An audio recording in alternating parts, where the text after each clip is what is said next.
how to repair a wall with literally 10 cents or 1 cent. See this hole right here? I already put some screwdrivers in there. I'm not sure if you can see it correctly. Kind of just screwed in there. And this is the second portion. So all we're gonna put is, because I didn't want to buy more drywall and cut this whole thing, I'm just gonna throw some putty in there.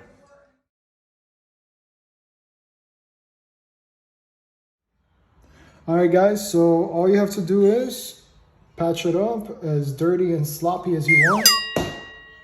Okay, maybe not. Just get another one here. And we are going to